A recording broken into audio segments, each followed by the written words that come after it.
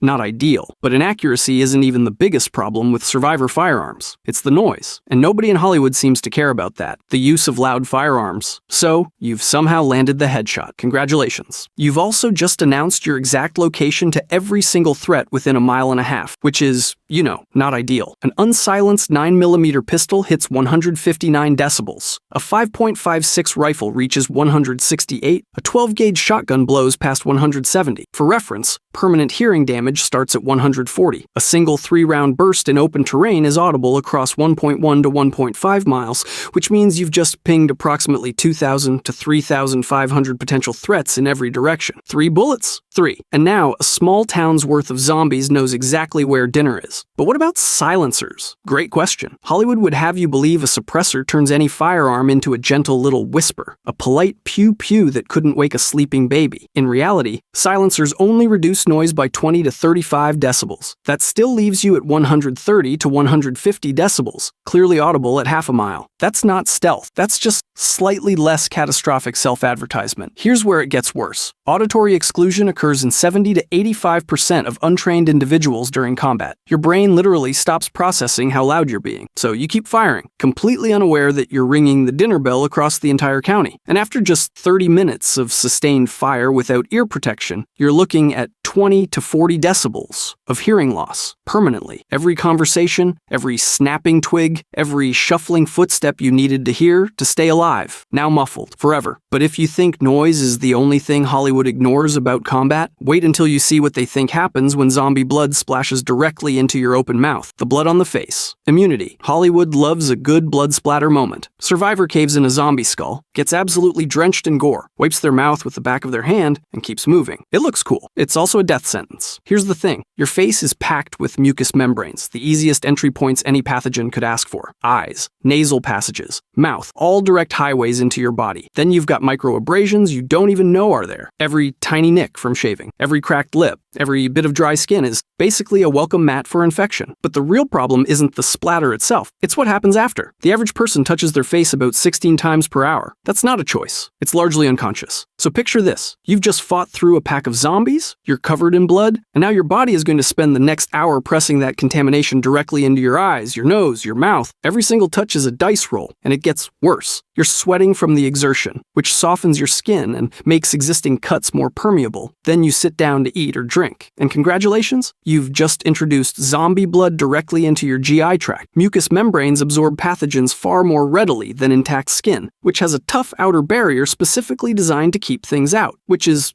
not ideal. The danger was never one big exposure. It's probability accumulation across dozens of encounters where you physically cannot stop touching your own face. Hollywood treats blood like a costume. Biology treats it like a delivery system. But if contaminated blood is a problem nobody thinks about, wait until you hear what happens to all that gasoline everyone's siphoning 6 months into the apocalypse. The gasoline expiration date. Every single car chase in a zombie movie is a lie, and I can prove it with chemistry. Here's the thing nobody thinks about. Standard gasoline starts oxidizing the moment it's exposed to air. Pure gasoline becomes unusable in 3 to 6 months. But here's the kicker. Almost nobody in the US has pure gasoline. The standard is E10, ethanol blended fuel, and that stuff degrades to a completely unusable state in 30 to 60 days. 2 months, your entire post-apocalyptic road trip just ended before the first season of the outbreak is over. But wait, it gets worse. Water contamination as low as 0.5% causes complete fuel system failure. Water settles to the bottom of the tank, corrodes the injectors, fouls the filters, and turns your getaway vehicle into a very expensive paperweight. Diesel lasts a bit longer, 6 to 12 months under ideal conditions, but the moment water gets into that tank, you've got microbial growth eating through it in weeks. They literally call it diesel bug, which is,